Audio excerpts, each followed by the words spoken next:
2016 की बात है जब दुनिया की सबसे पावरफुल मानी जाने वाली कंट्री अमेरिका में इलेक्शंस के लिए जबरदस्त कैंपेन चल रहे थे।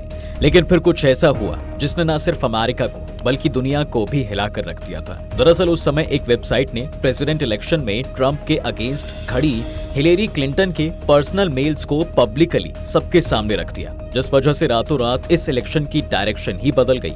और फिर क्या हुआ ये हम सब जानते हैं। इस वेबसाइट्स को ओन करने वाले आदमी की वजह से अमेरिका ब्रिटेन से लड़ने वाला था, ब्रिटेन और स्वीडन लड़ने वाले थे, अमेरिका और रशिया भी लड़ने वाले थे। और हो सकता है कि आपको ये मजाक लग रहा होगा, लेकिन अगर जिंदगी में कभी विकीलीक्स का नाम सुना हुआ होगा आपने, तो आप जरूर इस बात पर भरोसा करेंगे कि हाँ, इस बात पे दम है। वो कोई और नहीं बल्कि विकीलीक्स ही था, जिसने बड़े बड़े पॉलिटिकल लीडर्स की पर्सनल मेल से लेकर देश के सिक्योरिटी से जुड़ी कॉन्फिडेंशियल रिपोर्ट्स को विकीलीक्स नाम की अपनी वेबसाइट पर डाल दिया, जिसके बाद दुनिया के सबसे पावरफुल देश एक दूसरे के सामने लड़ने के लिए तैयार खड़े थे। तो इस इंसान का नाम जूलियन असांज, और ये नाम एक बार फिर से खबरों में है क्योंकि इन दिनों ब्रिटेन से अमेरिका को सौंपे जाने की कानूनी लड़ाई लड़ रहे हैं और वो इस चीज को रोकने के सारे एफर्ट्स भी कर रहे हैं। और ऐसा इसलिए क्योंकि वो जानते हैं अगर वो अमेरिका पहुंचे तो जेल से तो वो कभी बाहर आ नहीं पाएंगे, बल्कि शायद जेल में ही उन्हें मार दिया जाए। लेकिन इन सबसे पहले आप सबके लिए जानना बहुत जरूरी है कि दरअसल आज ये ब्रिटेन की जेल में क्यों है, और उससे भी ज्यादा ये जानना बहुत जरूरी हो जाता है कि आखिर कौन है जूलियन असांज। 1997 में ऑस्ट्रेलियाई जर्नलिस्ट सुलेट ड्रिफस ने एक किताब लिखी जिसका नाम था underground tales of hacking madness and obsession on the electronic frontier, और इस किताब के मेन रिसर्चर थे जूलियन असांज। इसी किताब में उनका इंट्रो लिखा था और उनकी ही एक लाइन थी कि man is least himself when he talks in his own person, give him a mask and he will tell you the truth. यानी आदमी अपने चेहरे के साथ अपना सच नहीं बताता, उसे एक मुखौटा दे दो और वो तुम्हें सब सच बता देगा। जूलियन असांज, कुछ के लिए ये आदमी हीरो है तो कुछ के लिए खलनायक। कुछ कहते हैं कि इस आदमी को नोबेल मिलना चाहिए तो कुछ कहते हैं कि इस आदमी को गोली मार देनी चाहिए। एक इंसान भला इन दो तरह के ग्रुप्स के बीच कैसे पॉपुलर है। टाउन्सविले ऑस्ट्रेलिया के नॉर्थ ईस्ट पर बसा एक शहर है और यहीं पर जुलाई 1971 में असांज पैदा हुआ था। असांज ने खुद बताया है कि जब वो 1 साल के थे तो उनके माँ बाप का तलाक हो गया था। और आप ये सुनकर हैरान हो जाएंगे कि जूलियन का बचपन ऑस्ट्रेलिया के 30 अलग अलग शहरों में बीता। जी हाँ, और 1996 में जब उन पर एक केस हुआ तो इसी दौरान लोगों को ये पता भी चला कि असांज ने 1 या 2 नहीं बल्कि 12 अलग अलग स्कूलों में पढ़ाई की है। और 2006 के एक इंटरव्यू में असांज ने यह खुद कही है कि जिन स्कूलों में वो पढ़े हैं उनकी संख्या 37 है, और इसकी वजह थी उनकी माँ, क्योंकि वो घुमक्कड़ मिजाज की थी। खैर, ये तो उनकी पर्सनल लाइफ थी। असांज को वैसे शुरू से ही कंप्यूटर से बहुत लगाव था। वो कंप्यूटर्स प्रोग्राम लिखने लगे। उन्होंने अपनी इस नॉलेज को इतना पावरफुल कर लिया कि दूसरों की प्रोग्रामिंग तक में घुसकर उसकी सारी कोडिंग बदल लेता था, हिडन मैसेजेस तक पढ़ लेते थे, और फिर धीरे धीरे वो इसी तरह की हैकिंग में माहिर हो गए। अब यार देखो, ये सच्चाई है कि जब इंसान को उसकी काबिलियत का पता चल जाए तो उसका अगला कदम क्या होगा ये सिर्फ वो ही जानता है। ठीक वैसा ही जूलियन भी कुछ अलग ही प्लान कर रहा था, क्योंकि उसने 2 और हैकर्स के साथ मिलकर अपना ग्रुप बना लिया और नाम रखा इंटरनेशनल सबवर्सिव्स। और जानते हैं आप ये ग्रुप क्या करता है? ये ग्रुप बेसिकली सरकारी कंप्यूटर सिस्टम को हैक करता है और फिर वहां से सभी इंपॉर्टेंट जानकारियां लेकर दूसरे लोगों के साथ उसे शेयर करता है। लेकिन इस ग्रुप का नाम तब डिस्कशन में आया जब इसने यूरोप के कुछ बड़ी कंट्रीज के सरकारी कंप्यूटर्स में घुसकर वहां से जानकारी निकालने की कोशिश की थी। और यही वो पीरियड था जब ग्रुप ने अमेरिका जैसी पावरफुल कंट्री के डिफेंस सिस्टम का नेटवर्क हैक कर लिया। अमेरिका को सीधा साधा निशाना बनाकर जूलियन ने यहाँ उन्हें चैलेंज किया और वहीं अपने लिए एक परेशानी भी खड़ी कर ली। फिलहाल वीडियो में आगे बढ़ने से पहले आर्टेरियम हर घर तक राधा कृष्ण की ये मूर्ति पहुंचा रहा है और उनके घर परिवार को सकारात्मक ऊर्जा से भर रहा है। इसे घर की पूर्व दिशा में रखने से पति पत्नी में प्रेम बढ़ता है। वहीं घर में बांसुरी बजाते हुए श्री कृष्ण की मूर्ति रखने से शांति बनी रहती है और आशीर्वाद की मुद्रा में राधा रानी आपके जीवन से तनावपूर्ण माहौल खत्म करती हैं। तो बिना देर किए स्क्रीन पर दिख रहे व्हाट्सएप नंबर के जरिए अपना ऑर्डर प्लेस करें। वैसे आप चाहें तो हमारी वेबसाइट से भी राधा कृष्ण मंगवा सकते हैं। तो दोस्तों, ये थे जूलियन असांज। लेकिन अब बताते हैं कि इनका विकीलीक्स कैसे काम करता है। कई लोग जल्दबाजी में विकीलीक्स को विकिपीडिया समझ लेते हैं, तो भाई ऐसा बिल्कुल नहीं है। और ना ही ये वेबसाइट किसी नॉर्मल वेबसाइट्स की तरह आपको इन्फॉर्मेशन प्रोवाइड करवाती है। और अगर आप ये सोचकर बैठे तो मतलब सच में आपको जरूरत है कि आप जानें कि ये वेबसाइट कैसे दुनिया भर को हिलाकर रख चुकी है। ये एक एन्क्रिप्शन और सेंसरशिप प्रूफ वेबसाइट है जिसमें कोई भी अपनी आइडेंटिटी बताए बिना ही सीक्रेट फाइल्स अपलोड कर सकता है और इस पर इस तरह का सीक्रेट कंटेंट जैसे कि क्लासिफाइड डॉक्यूमेंट, वीडियोस, फोटोज सब इंक्लूड होते थे।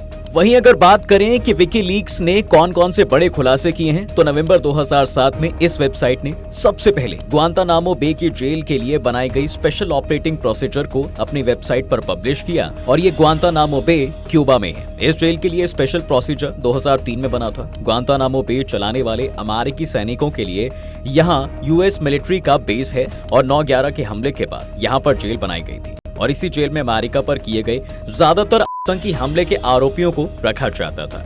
अब आप सोचेंगे ये क्या सीक्रेट खुलासा है, तो आपको बता दें कि यूएस आर्मी ने कैदियों को रेड क्रॉस से छिपाकर यहाँ रखने की पॉलिसी बनाई थी और ऐसा इसलिए क्योंकि अमेरिका नहीं चाहता था कि भाई वो इस जेल में जो भी कर रहा है लीगल और इलीगल वो दुनिया की नजर में आए। इस जेल के बारे में उस रिपोर्ट में बताया गया था कि इसके अलावा नए कैदियों को 15 दिनों तक आइसोलेशन में रखने की भी पॉलिसी थी और इस दौरान इन्हें मेंटली और फिजिकली टॉर्चर भी किया जाता था। इसके बाद नवंबर 2009 में कुछ ज्यादा ही प्राइवेट डेटा एक्सेस कर उसे लीक कर दिया गया। विकीलीक्स ने 5 लाख से ज्यादा पेजर मैसेजेस पोस्ट पर डाले और ये 11 सितंबर 2001 को भेजे गए थे और ये वही दिन था जब अमेरिका पर की हमला हुआ था। दावा ये किया जाता है कि ये मैसेज पेंटागन, FBI और न्यूयॉर्क पुलिस डिपार्टमेंट ने एक दूसरे को भेजे थे। फिर आता है अप्रैल 2010 का वक्त जिसने अमेरिका को हैरान ही कर दिया।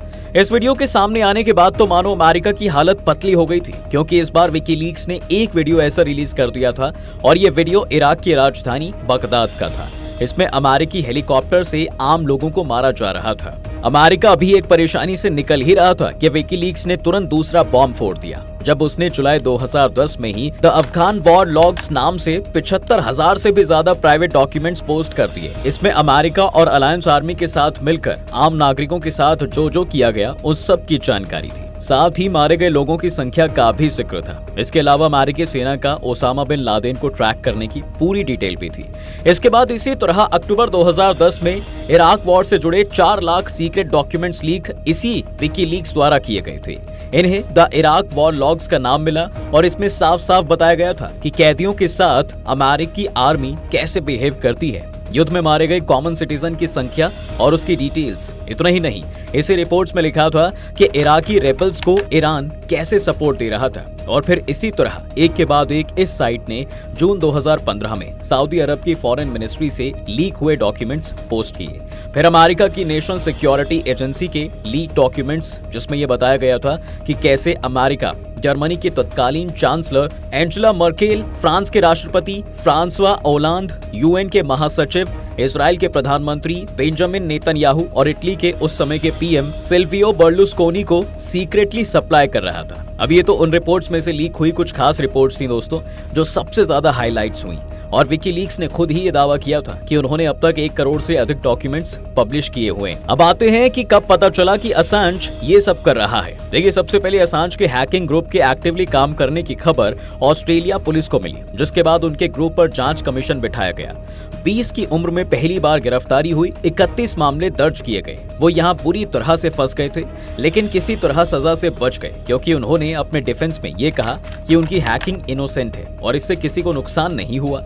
उन्होंने अपने खिलाफ दर्ज 31 में से 25 एलिगेशंस को खुद ही एक्सेप्ट कर लिया और इसके बदले बाकी चार्जेस को हटवा दिया गया और उन्हें बेसिक फाइन में छोड़ दिया जाता है। और जिस किताब के बारे में हमने आपको ऊपर बताया था उसमें मेंडेक्स नाम का एक किरदार था और ये ऐसा बताया जाता है कि मेंडेक्स कोई और नहीं बल्कि जूलियन असांज ही थे।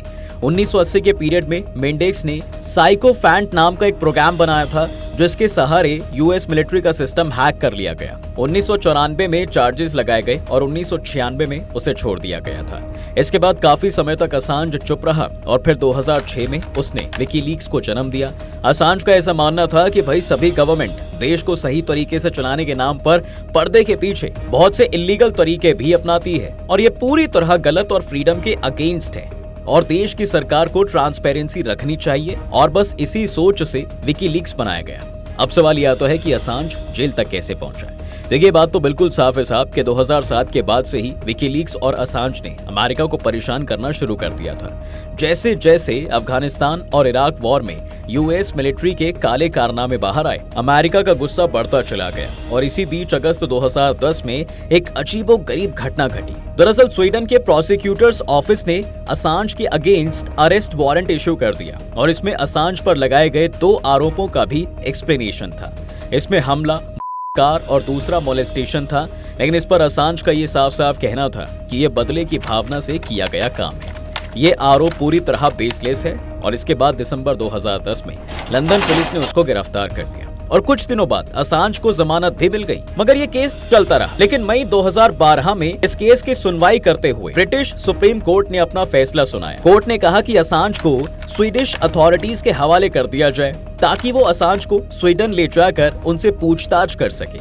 लेकिन इस बार असांज कुछ और ही प्लान करके बैठा था और गिरफ्तारी से बचने के लिए असांज ने एक्वाडोर से हेल्प मांगी। 19 जून 2012 को वो लंदन में स्थित एक्वाडोर के एम्बेसी में असाइलम लेने पहुंचा। एक्वाडोर मान गया और अब ब्रिटेन की पुलिस एक्वाडोर की परमिशन के बिना कोई ऑपरेशन नहीं चला सकती थी। असांज ने इसी रूल का यूज करके ब्रिटेन को चकमा दिया था और खुद को गिरफ्तार होने से भी बचाया था। लेकिन फिर पासा पलटा और एक्वाडोर में सरकार बदली और नई सरकार असांज को लेकर बहुत कॉन्फिडेंट नहीं थी। उसने विकीलीक्स पर कई सीरियस एलिगेशंस लगाए और ये दावा भी किया कि असांज ने प्रेसिडेंट के बेडरूम की तस्वीरें लीक की हैं। इसके बाद असांज का केस कमजोर पड़ता चला गया और आखिरकार अप्रैल 2019 में लंदन पुलिस एक्वाडोर के एम्बेसी में बेधड़क घुसती है और असांज को घसीटते हुए अपने साथ ले जाती है। मई 2019 में उन्हें जमानत की शर्तों को धता बनाने के लिए 50 हफ्ते की जेल हुई और उसी महीने अमेरिका ने असांज के खिलाफ 18 चार्जेस लगाए। अमेरिका का आरोप है कि असांज ने जो जानकारी लीक की है उससे अमेरिकी नागरिकों की जान खतरे में पड़ी और उन्होंने अमेरिका की डिफेंस सिस्टम की कॉन्फिडेंशियल रिपोर्ट्स शेयर करके अमेरिका के साथ धोखा भी किया। इसलिए अमेरिका असांज को अपनी कस्टडी में चाहता है। इसके बाद फिर 20 फरवरी 2024 को अपील पर सुनवाई शुरू हुई है। असांज अमेरिका जाने के खिलाफ क्यों है? क्योंकि उनके वकीलों का कहना है कि अमेरिका में उनकी हत्या हो सकती है। आरोप ये भी है कि एक्वाडोर के दूतावास में उनको 7 बार मारने की कोशिश भी हुई।